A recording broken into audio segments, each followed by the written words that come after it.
So my next guest is Matt Bagley, currently living in England, has coached and played for Team England, went to Ohio Wesleyan University, and coached for Team Germany. How are you doing today, Matt? Very well. How are you doing, Ian? Doing well. So to kind of start off our conversation, you went to Derryfield High School, and how, did you start playing lacrosse there, or did you start it earlier? I actually started a little bit earlier. I started playing when I was about 7 years old, and I have we had a summer home up in northern New Hampshire, and there was a guy named Andy Purdy who played lacrosse and was on a club team there, and he did all of the kind of summer recreational sports that all the kids who lived around there would come and play: tennis and soccer and baseball and lacrosse. And so he introduced me to the sport, and I loved it. I picked up a stick at a really early age, and then I went to go see one of his club games, and I can still remember like where it was and certain snippets of the game. And I was just hooked after that, and loved it. But unfortunately, at that time, there wasn't really any place to play for someone of my age. And so the only school that played lacrosse was in a school in Manchester, New Hampshire, called Derryfield. And playing lacrosse was one of the big reasons I actually went there. And so started in 7th grade. So really started playing competitively on a team in 7th grade. And then went through the middle school. I played 4 years of varsity at Derryfield, and then went to OWU after that. So, yeah. So for those who don't know, OWU is Ohio Wesleyan University. And how did you kind of decide on going to that to further your education? It's a pretty funny story. So my dad was actually pretty sick. He had MS. And it got really, really bad my kind of junior and senior year, and it got to the point where I really wasn't able to visit any of the schools. I didn't do any college visits because we were so focused on him and his health and all that. So I sat down with the college person at my school at Derryfield.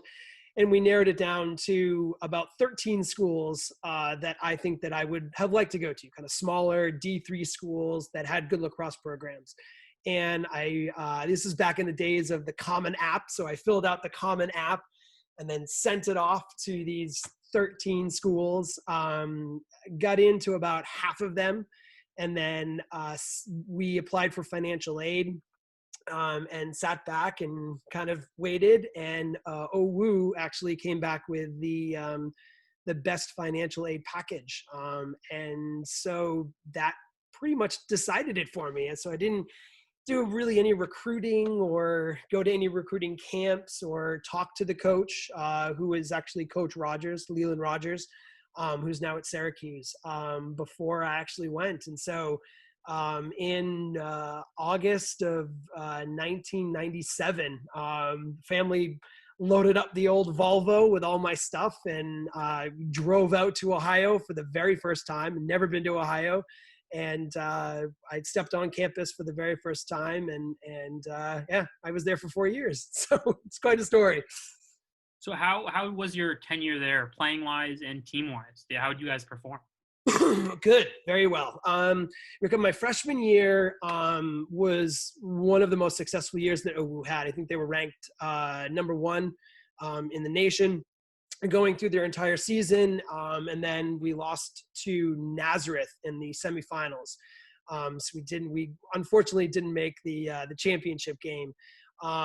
Sophomore year, we made the playoffs as well as junior year, and then I think my senior year, we just missed out on the playoffs because at that time, so 98, 99, 2000, 2001, the NCAC, where Ohio Wesleyan plays, was not an AQ conference. It only had 6 teams in it.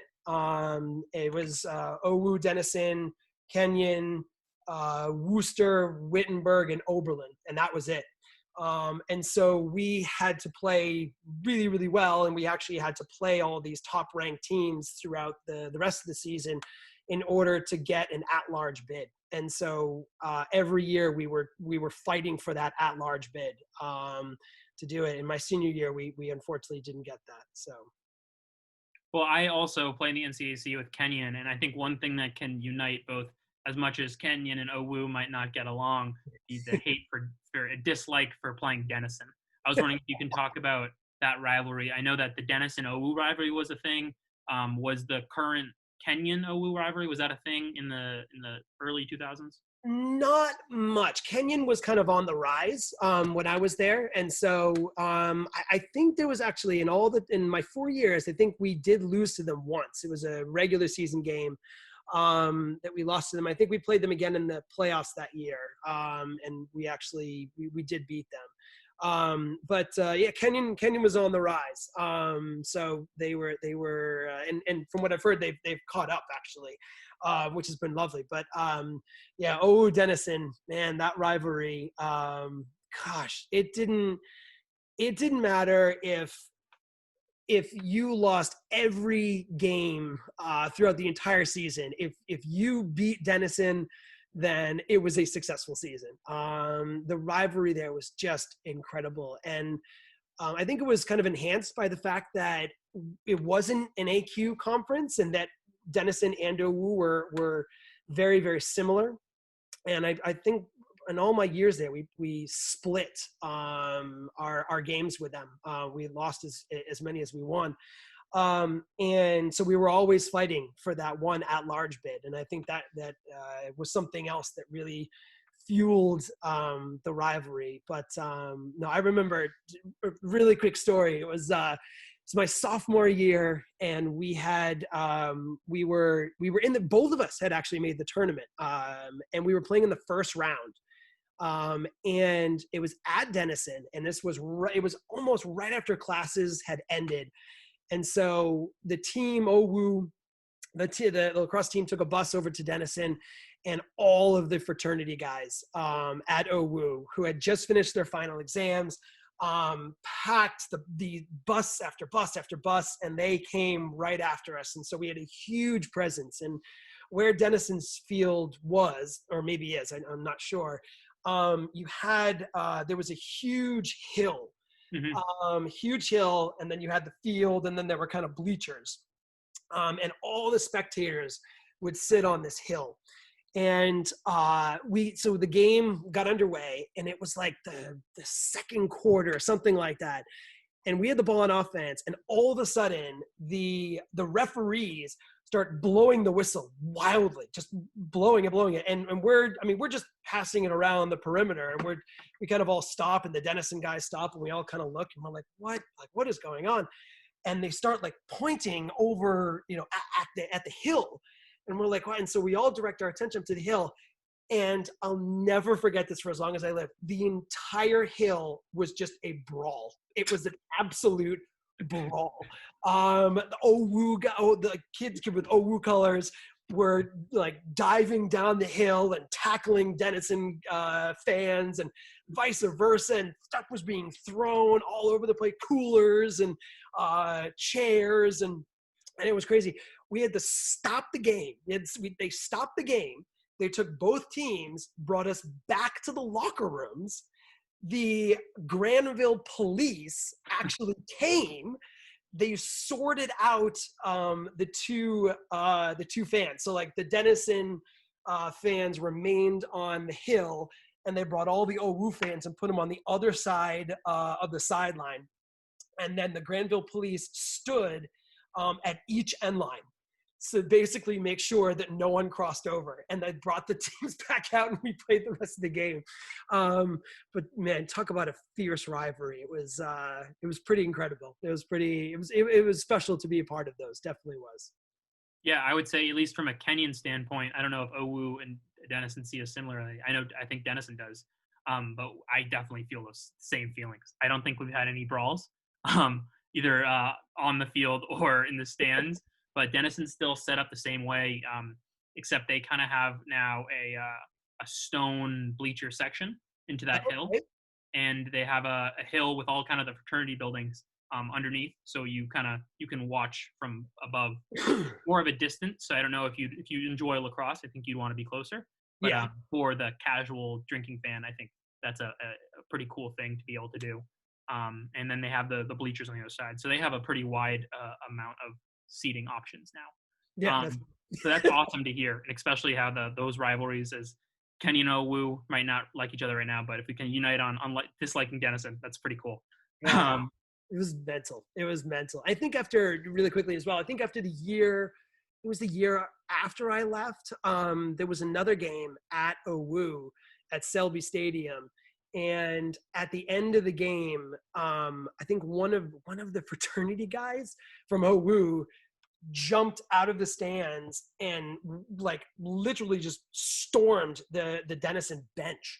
And all of his fraternity brothers followed, and there was a huge melee, and like hospital stitches. It would like I'm not sure, I wasn't there. I just kind of heard the secondhand, but I mean, it's a very, very, very intense rivalry between OWU and Denison. Absolutely. And I guess after your time at OWU, you decided to go to teaching, which I know you're still in now. You taught a little bit in Connecticut, but then after that, kind of we're looking for more, and then you moved to Australia and Adelaide. Mm-hmm. And I know that you played lacrosse there, right? Yep, I did. And can you talk about your kind of experience, obviously, from New Hampshire, then moving to Ohio, still kind of standard United States, and then moving across the world to Australia, and how was that experience? Yeah, it was incredible. I mean, the whole experience is incredible. You studied in Australia, you know the country very well. It's just a magical place. It really is an amazing, amazing country. Absolutely stunningly beautiful in so many different ways. The people are just, I mean, incredible as well. They are so nice and welcoming and friendly. Yeah, it was great. It was amazing. One of the other things is that when I grew up in New Hampshire, and actually when I was 18, I had been out of New England twice. That's it. By the time I was 18, I went to California when I was really young, don't really even remember it. And then my senior year of high school, I played in a tournament in New Jersey.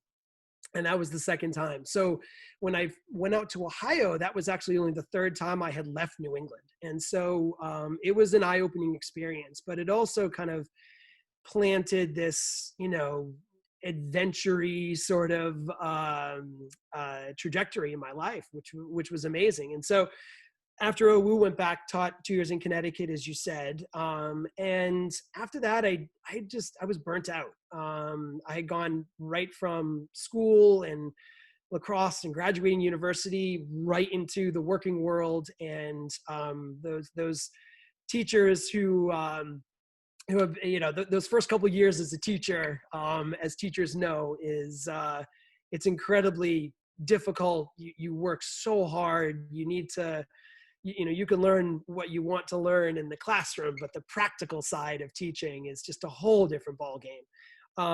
And I loved the school I worked at in Connecticut. It was called Rumsey Hall. Loved my 2 years there. It was absolutely amazing. But after the 2 years, I really did get burnt out, and I needed a bit of a break. And certainly because my one of my really good friends from high school, his name is Dylan. We were home for Christmas, and we were up in a bar in Concord, New Hampshire. And we were, kind of lamenting the fact that both of us had these jobs, and they were really, full on, and we would love to have an adventure, and we were young and single. And so we asked the bartender for a piece of paper and a pen. And we made a commitment to each other. We're like, all right, you know what? We're going to do something. We're going to do something wild. We're going to go live somewhere. Where do you want to live? And so we put together a wish list of places we would want to live. And number one was actually Australia. And so then it became a matter of, all right, how do we actually get there? And through the lacrosse world, really, we learned that they played lacrosse in Australia, which I had no idea of at the time, and gave us some contacts. And so we threw a whole bunch of emails out to a bunch of people in Melbourne, in Perth, and in Adelaide. And we had a coach for a team in Adelaide get back to us and seemed like a top bloke. And we were like, all right, we did. And so we quit our jobs, and Dylan and I packed up our things, and we moved to Australia for about a year.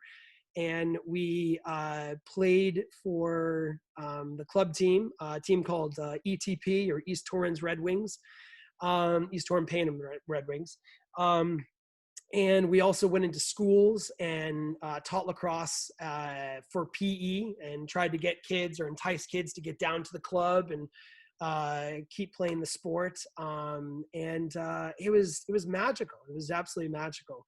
And then when I got back to the US, I think that travel bug had really bitten, and I really wanted to see the rest of the world, what else the world had to offer. And that's when I applied and got a teaching job at the school in England, outside of London, which is where I currently am right now. Yeah, and that's where we met. You were my 6th grade history teacher, as well as I think one of the major driving forces into getting me into lacrosse, which I'm so happy that I've got into today. And so can you talk a little bit about now from US, Australia, then England? What's the differences from living in England compared to Australia and then the East Coast? Well, it's a completely different culture. New England is very blue collar, salt of the earth, work hard, and I'm Boston Irish. My parents were from Boston. I was born in Newton. And it's a place where, you have a lot of loyalty. You love your sports teams. You love the Sox. You love the Pats and the Bruins and the Celts. It's a place where a lot of people are born there. They grow up there. They live there, and they die there. There's a certain aspect about that I love, and a certain aspect about that's always going to be a part of me. Australia was such an eye-opening experience. It was very, very laid back, a lot of beach culture, tons of surfing. I mean, the Australia as a continent, I think, actually has a land, covers as much land around as the US does. But the population is based all on the coast of Australia, because the entire middle of Australia is the outback. It's desert. And so it's very friendly, very laid back. They love to travel. Their sense of humor is just absolutely brilliant. You put that against the English culture, and there are a lot of similarities. The English sense of humor is is absolutely amazing. But for England, it's a small island, and it is also, to be very honest, it's a civilization. It's a country that had the world's largest empire at one point, and then has lost it, and is really kind of coming to terms with that. I think even today, but there's a certain amount of pride, and what's the word I'm looking for? There's a certain amount of pride that goes into being English. People who are English are fiercely loyal to their country and their sports teams, the English football team and the rugby team. There's a lot of crossover with England and New England in terms of the mindset. just with different accents. And yeah, I've been here now for 15 years, and it is what I call home now. So of course, you know more about the blend of American and English. You were lucky enough to play for the English national team in 2010. Can you talk about kind of how you got into English lacrosse, and then further about your experience in Manchester? Yeah, absolutely. So, once again, I didn't really know that they played lacrosse in England. So when I got here, I did a little bit of research, found out that there were a couple clubs around the area, got connected to a club called the Walcountian Blues, and I remember a guy by the name of Ian Ballantyne picked me up for my very, very first practice. And I just fell in love with the club system, which is very, very different than the American system athletics. I think in England and in Australia, to be honest, and there's not many people who really understand kind of how this all works, but in England and Australia, they don't really have sports teams through the school. Which is the very American thing. If whatever school you go to, the school has a bunch of sports teams, and in England, that's not the case, or very rarely is the case, I should say.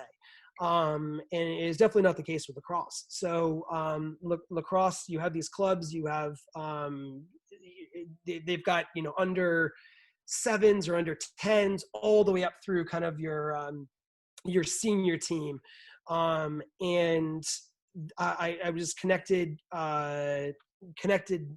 into that club system and played for the Blues, and just kind of kept going up the ladder. I played club, and then I was invited to play in the regional team, which was the South of England lacrosse team, and we played the British National Championships, and we played there, and I was noticed there. I caught the attention of one of the assistant coaches for England at the time, and he then said, well, you need to come try out for the England team, which I did, and I made it. And my first tournament actually was the 2008 European Championships, which were in Finland.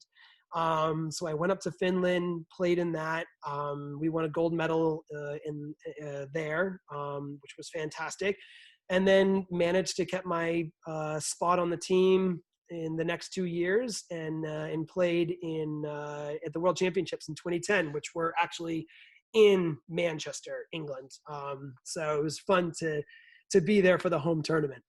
Absolutely. And I know it's not where you grew up, but it's now where you call home. So I meant there's a very large source of pride representing the place that you live in. Absolutely. And especially in your home turf. And even though Manchester is very far from Thorpe, but it's still the same country. It's still the same land. So what was that like? It can't be anything short of amazing. Yeah, it was pretty amazing. Lacrosse is not it's a big sport in North America, but elsewhere in the world, it's a very niche sport. And it was very, very, it was just such an amazing experience to actually play at a tournament where almost everyone you knew in the lacrosse world was there, and watching the games and cheering you on from the stands. And that's not something that you really had, that your average club game in England, you maybe have like 5 spectators standing on the sideline in the cold driving rain. And of those five spectators, 4 of them are going to be a wife or a girlfriend of one of the players, and then maybe there's a kid who's dragged along by his mom. So it was neat to be able to play and represent my adopted country in the venue that it was, and be there and to just experience it all in front of friends and family that came to watch. So yeah, it was a very, very incredible thing. How was your personal on the field performance in that tournament? I remember a little bit of I think it was in class. You showed us a video. I think it was against Team Japan, where you had like a last second goal? Yes. Yeah, it was good. It was good. It was it's always tough because in international lacrosse you've got what's called the blue division, and the blue division are the top kind of 6 teams in the world. And really, when you think about it, there are many different tiers of lacrosse countries, and at the top of that tier, I would say that you had Canada, you had Team USA, and you have the Iroquois. And it's sadly, the Iroquois weren't able to actually make the tournament in 2010. So they didn't come for that one. And that's a whole different thing. It was really sad not to have them there. But it's not until and in the blue division you play all of the blue division teams. So our first games were against Canada, Team USA, Australia, Japan. These really, really top teams where you either got blown out by a Canada or a USA, or you had these incredibly intense games against Australia or Japan. I think we went into overtime in both of those games. And it really wasn't until we kind of got into that latter half of the blue division and started playing also other teams, Scotland as well, Germany, where I think I started having a bit more of an effect. I don't know, you look at those first couple of games against those big hitters, and there wasn't many people who did too much against them. But you definitely interacted with them, and I know you've told me a few stories off there about how awesome it was just to be around those guys. I know that you shared the same living situation as Team USA. Can you talk about a little bit about kind of some relationships you developed there? Yeah, it was great. The American guys they lived right above us in the dorms, and we ate at the same dining hall a lot of the time, and they were great. The English guys and the American guys played some pranks against each other in the dorms, which was fun. To kill some time when you're not on the field and not in team meetings and all that. There was a lot of guys who were very open and like to talk shop. And there's a lot of guys on the American team who play professionally, who you watch YouTube highlight videos of these guys, and then you turn around in the dining hall and that person you just watched the highlight reel on is standing right behind you. Your Paul Rabels, Ned Crotties, Matt Streebles, as well. And yeah, they were really kind, really great guys. We got on really, really good with them, really, really well with them. Awesome. And then after that performance in the 2010, you moved on to more of a head coaching role eventually. Can you talk about a little about the experience from playing for Team England, then to coach?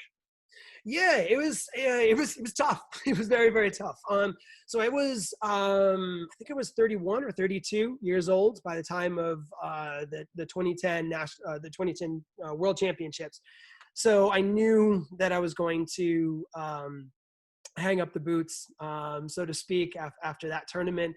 And I did want to turn to the coaching side of things. And I was just thinking that I would put my name in and become an assistant and hopefully work my way up and eventually I could become the head coach, because that's obviously, it was my end goal. The current head coach at the time was a guy named Dave Elwood. And Dave, we were doing a lacrosse clinic in the Midlands somewhere, or maybe north of London. And this was after the World Championships was over, and he pulled me aside after the clinic was done, and he told me that he was actually going to step aside. He had been in charge of the team for a long time, and he encouraged me to put my name in for the head coaching position. So I was like, all right, well, shoot for the stars, or shoot for the moon, and if not, I'll just land amongst the stars. And so I put my name in, not thinking that I would get it at all.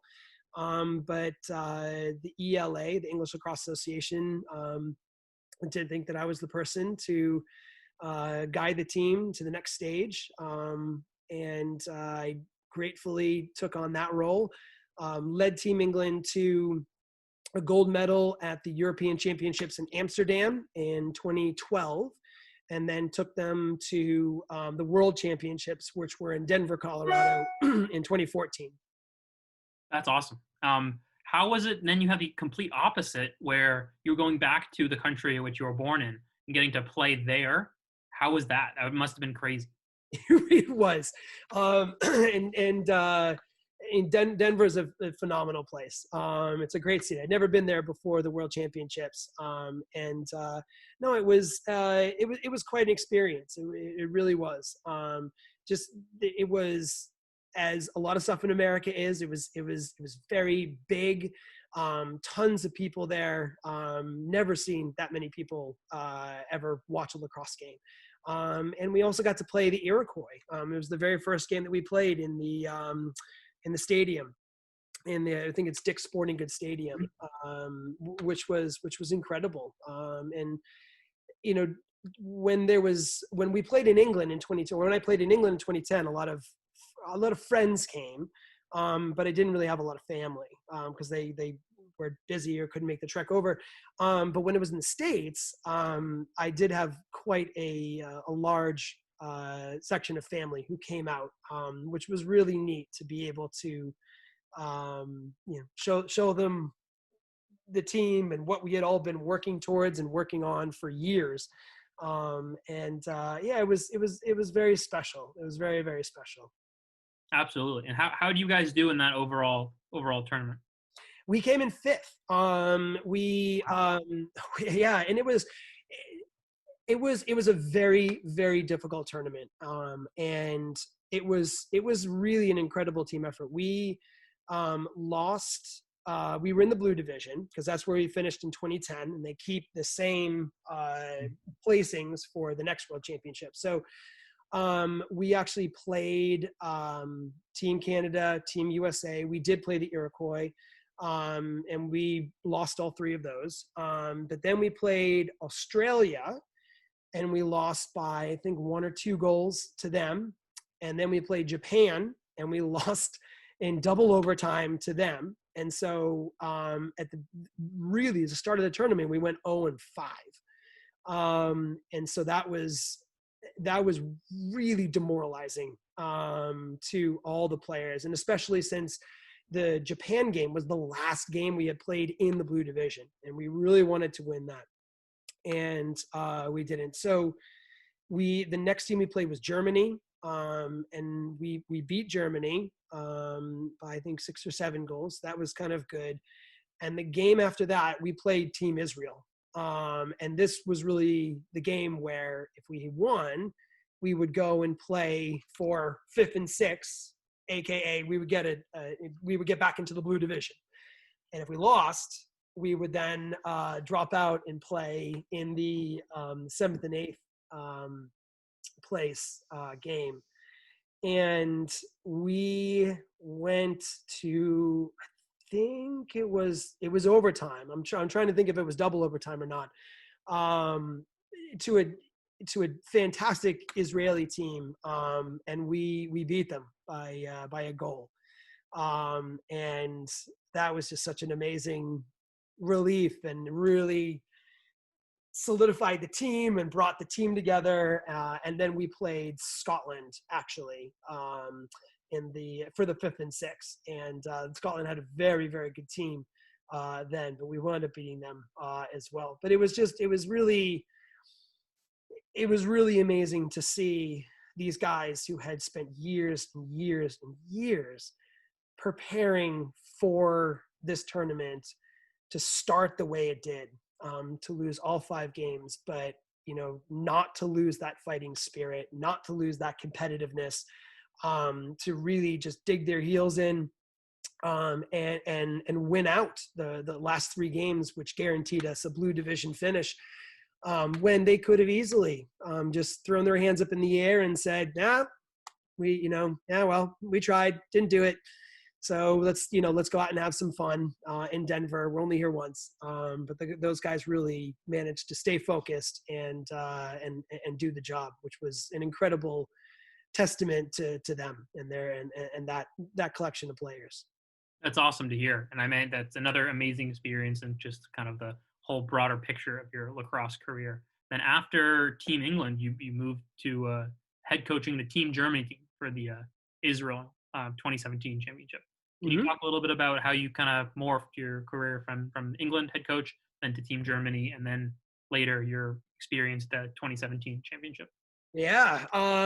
Well, Team Germany was, they were fabulous. I love Team Germany is amazing. An amazing group of guys, amazing setup that they have in that country.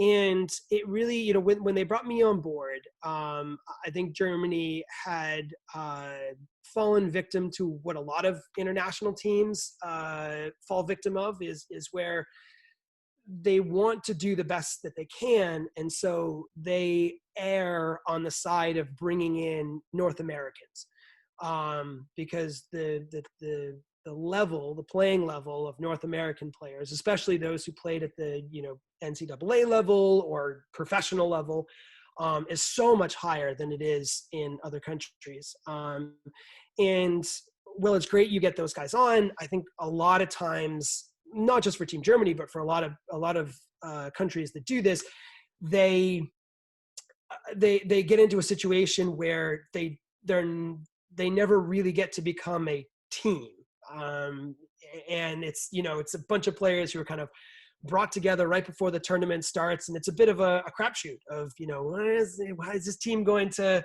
be good or not? We'll roll the dice and see what happens.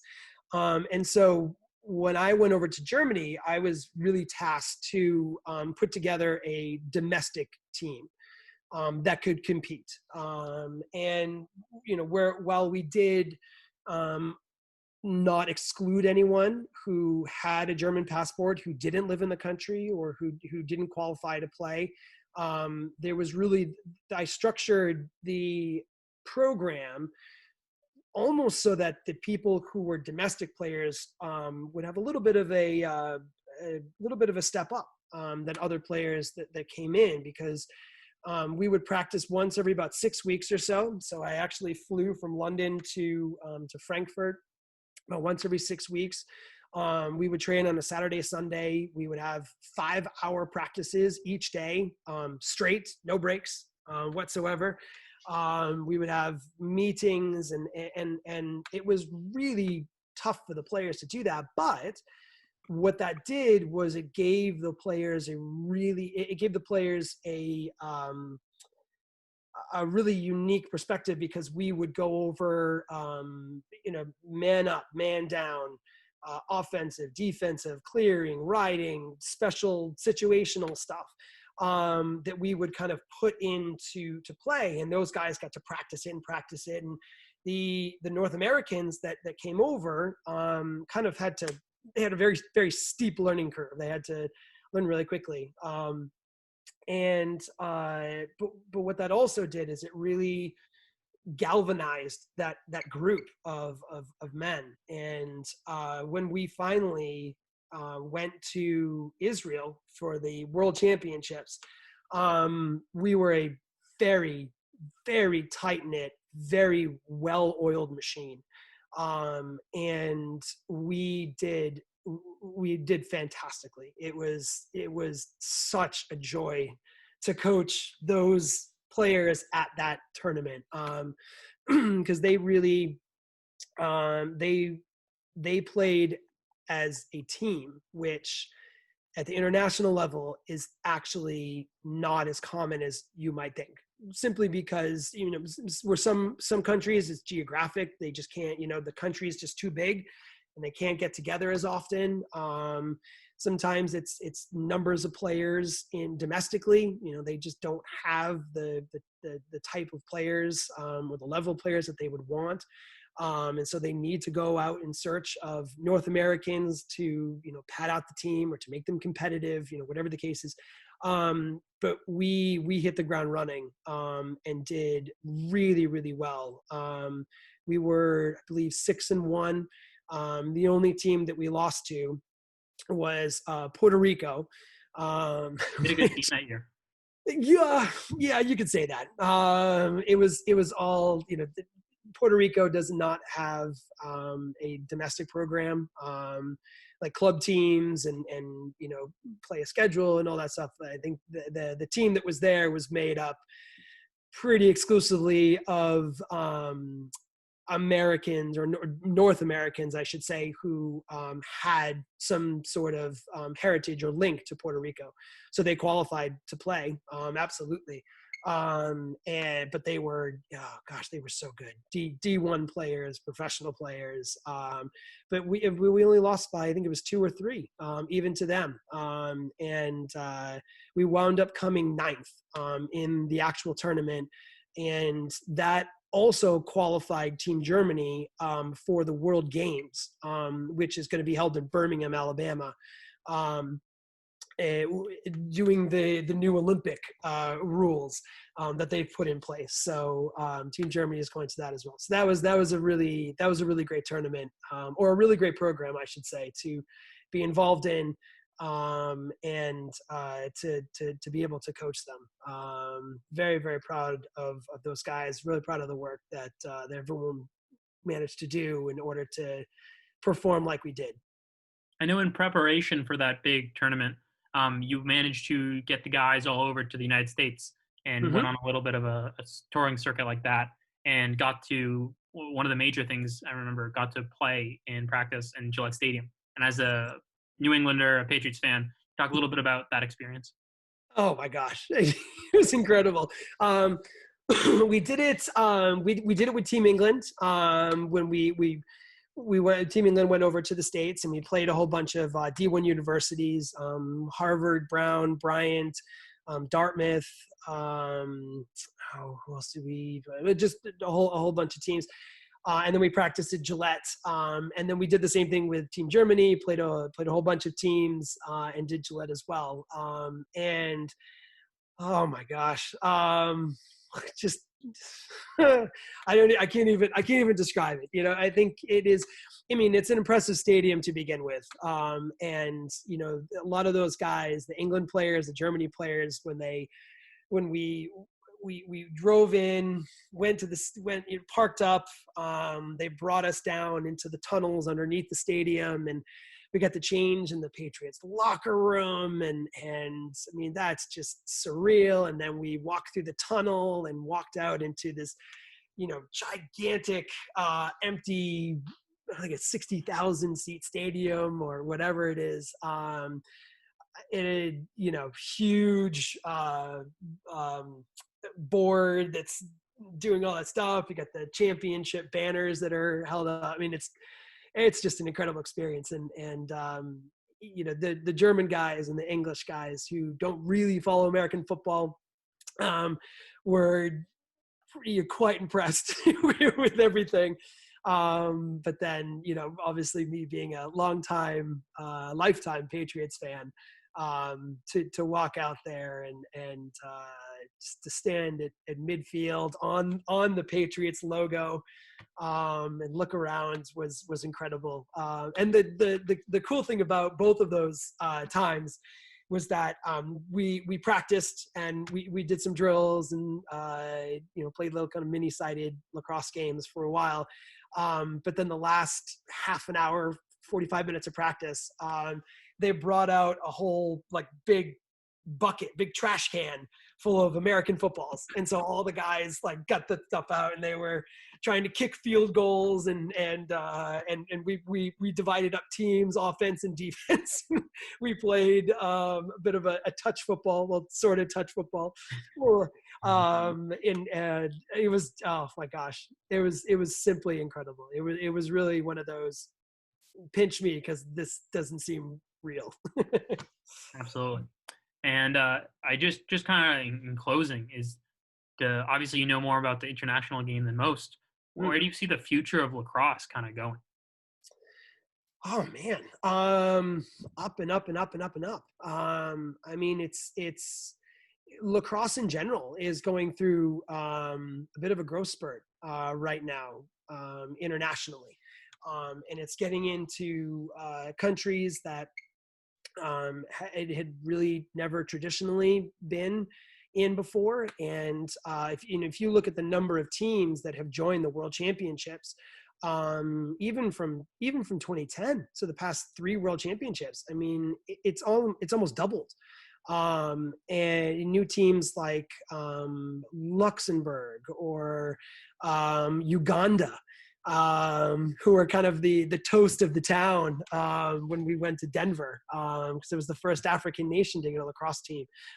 So it's really growing at a bit of an exponential rate over here, which is great. And so it really is just about trying to keep that momentum going, trying to ensure that we bring more people to the game, that we get governing bodies in place in these different countries so that they can actually start creating a club system and with seasons. And so these players can start playing year round or in games, in proper games week after week.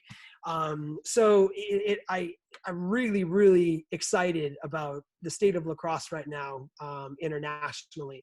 And I think the other big thing is that it just got, lacrosse was just pumped up to, I think it's a step below the Olympics right now. They've created this whole brand new game where the men's and the women's both have very similar rules and use the same field and all that.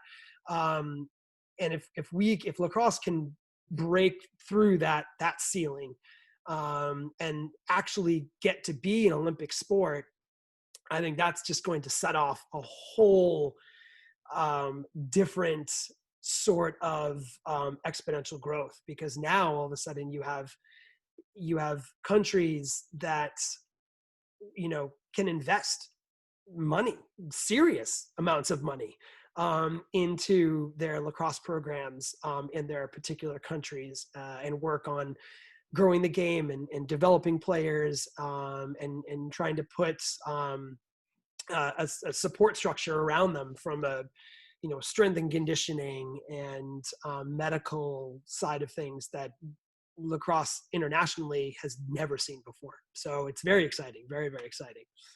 So one of the big questions I think a lot of people have when they hear about that system is the Iroquois Nation who competes on the national level. How do you think they would be incorporated into that? Because right now there are Canadians, there are Americans playing for that team. Do you think they'd have to play for a United States or a Canadian team, or do you think there'd be some sort of waiver made where they were allowed to really participate on an Olympic level in a sport that is their own? Yeah, that's a really, really great question, and unfortunately, I don't really know the answer to that. If lacrosse gets bumped up to the Olympics, or I should say when lacrosse gets bumped up to the Olympics, then they fall under IOC rules. And according to IOC protocol or rules and regulations, the Iroquois are not recognized as a separate, or not recognized as their own country, their own entity.